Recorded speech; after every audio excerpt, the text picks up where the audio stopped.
कहते हैं इंसान अपनी किस्मत खुद बनाता है।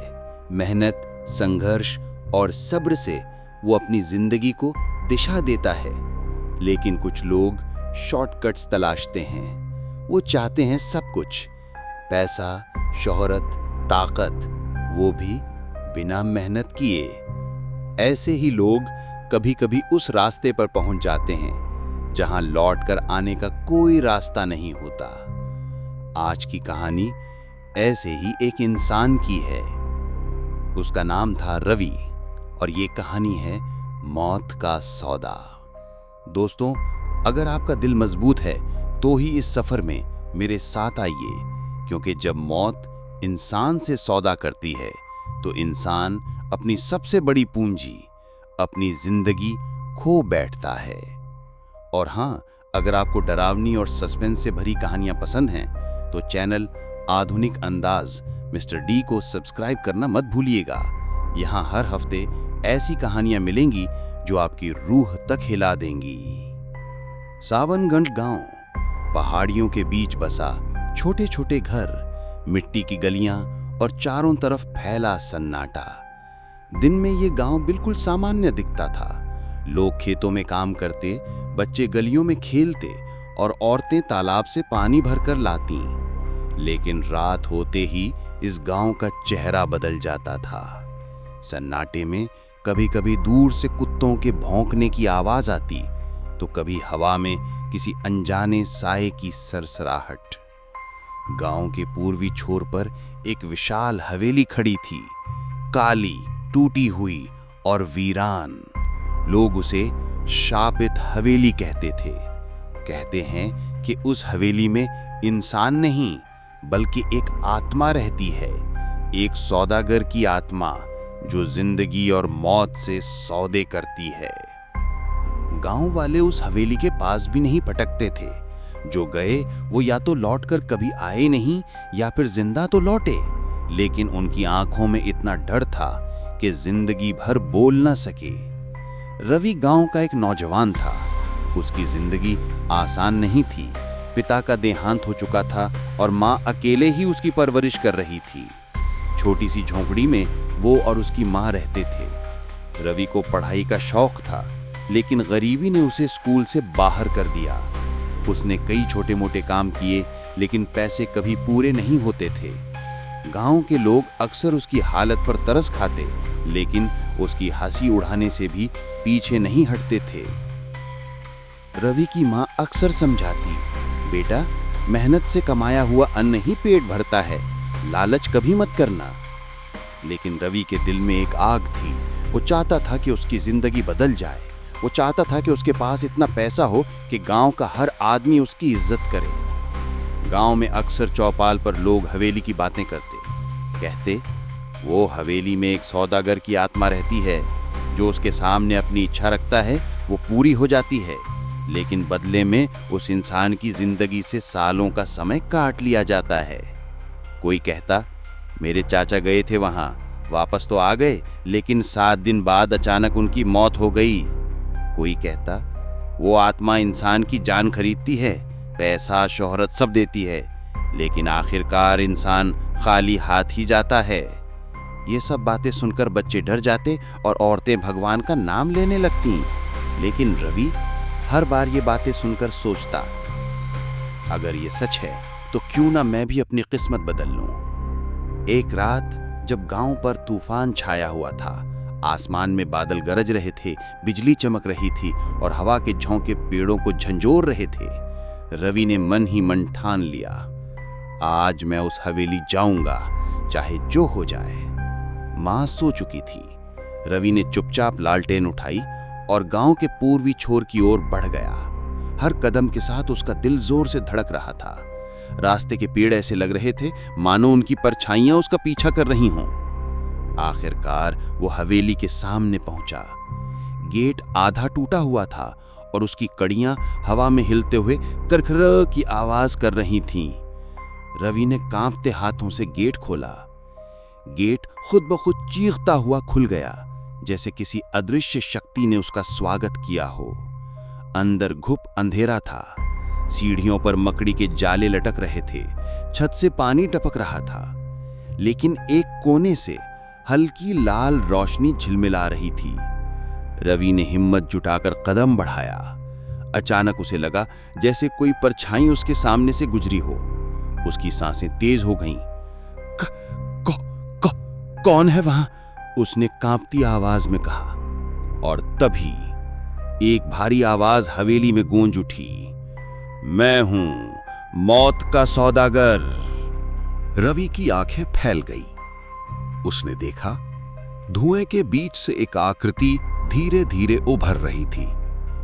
वो इंसान जैसी थी, लेकिन पूरी तरह इंसान नहीं।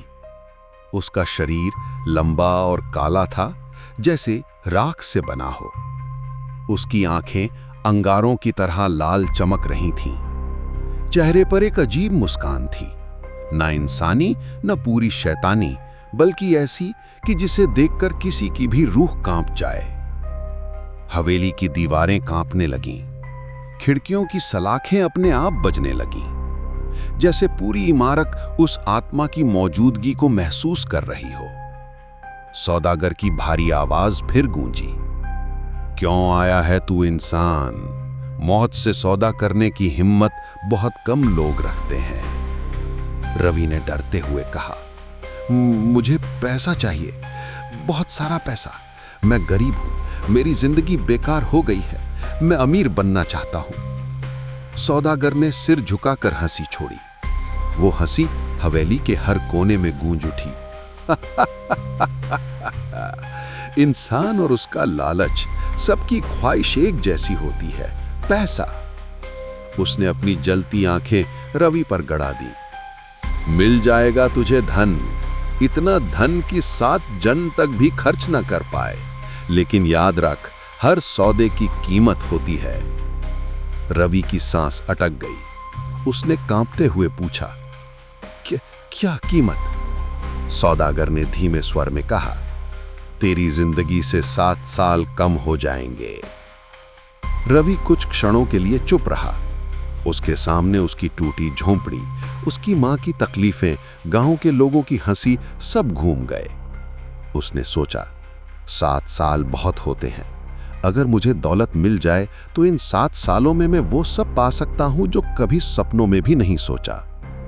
उसकी आंखों में चमक आ गई। उसने ठंडी सांस ली और बोला, मंजूर है। सौदागर की मुस्कान और चौड़ी हो गई। उसने अपनी लंबी काली उंगलियां आगे बढ़ाई। तो फिर सौदा पक्का हुआ। अचानक पूरा कमरा लाल रोशनी से भर गया। फर्श कांपने लगा। दीवारों से अजीब चीखें सुनाई देने लगी, जैसे किसी ने सदियों का दर्द एक साथ बाहर निकाला हो। और तभी रवि के पैरों के पास मोटी मोटी नोटों की गड्डियां आ गिरीं। रवि ने आंखें मलकर देखा। यह सपना नहीं था, वो सचमुच अब अमीर हो चुका था।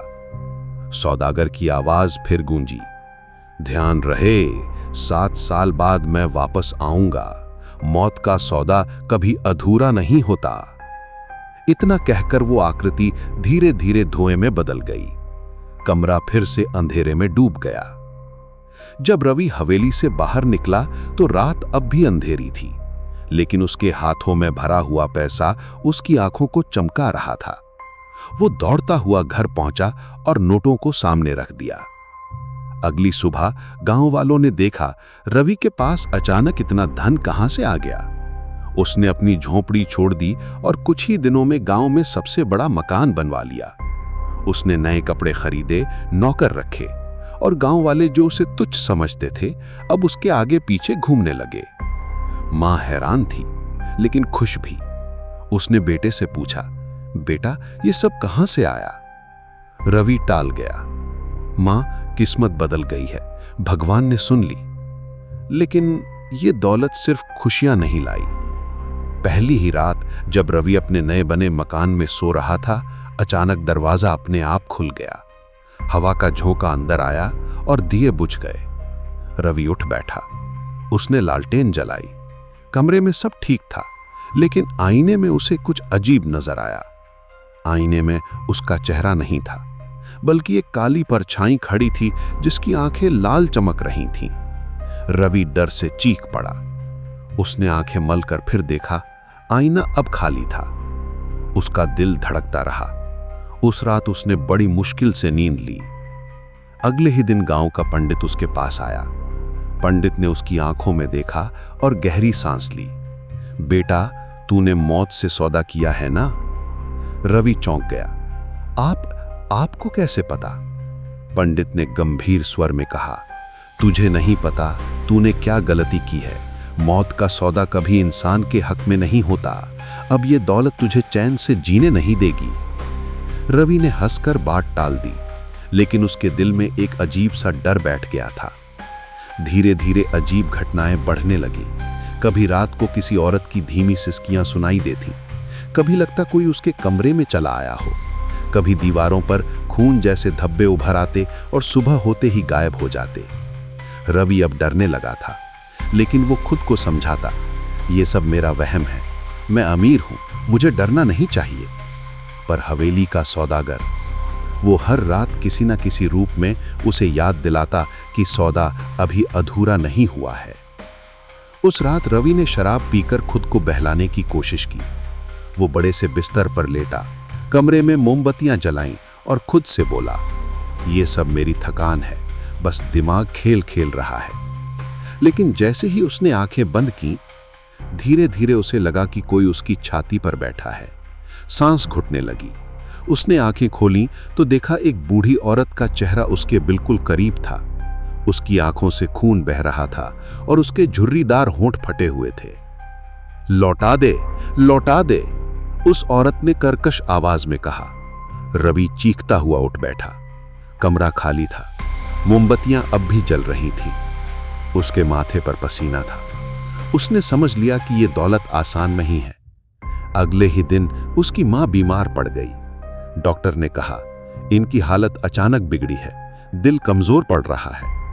रवि ने हर तरह का इलाज करवाया।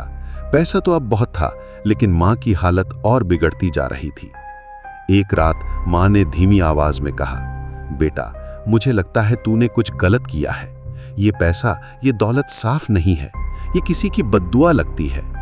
रवि ने मां का हाथ पकड़ लिया और रो पड़ा। नहीं मां, सब ठीक हो जाएगा, मैं सब संभाल लूंगा।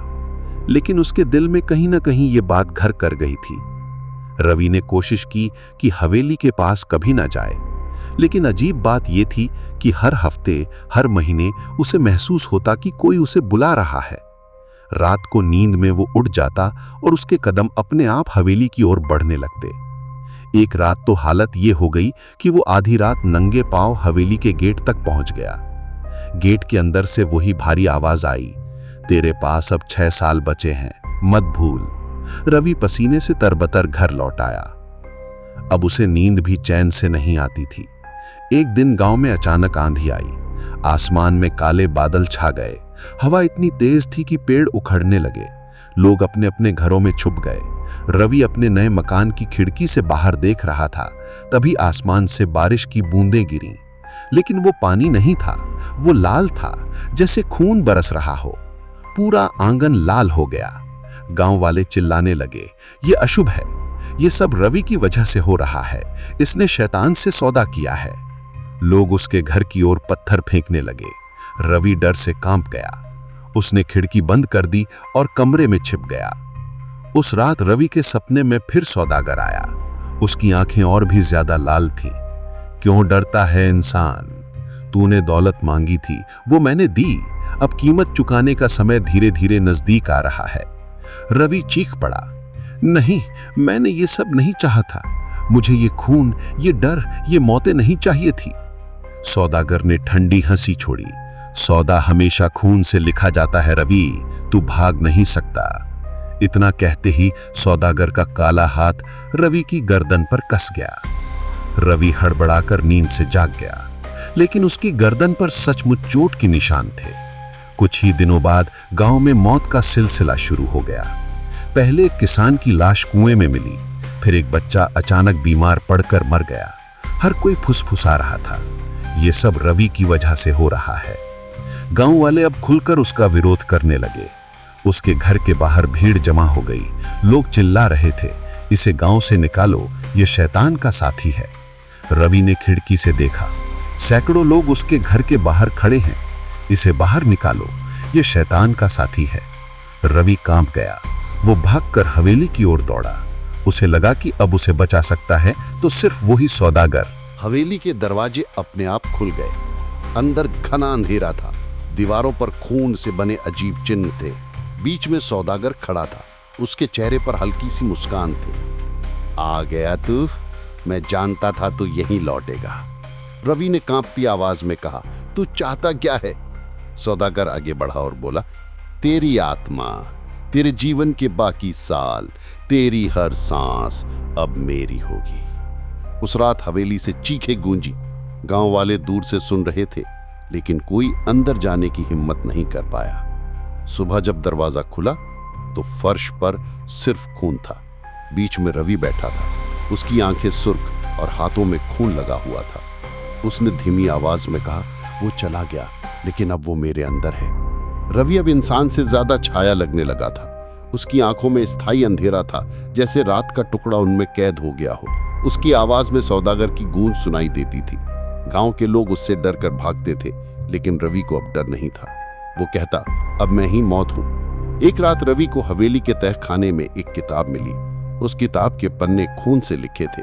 उसमें दर्ज था कि सौदागर कभी इंसान था। उसने अमरता पाने के लिए मौत से सौदा किया था, और जो भी उसकी जगह लेता है वही अगला सौदागर बन जाता है। रवि के हाथ कांप गए। मतलब ये कि अब वो खुद अगला सौदागर बनने वाला था। उसकी किस्मत पहले ही तय हो चुकी थी।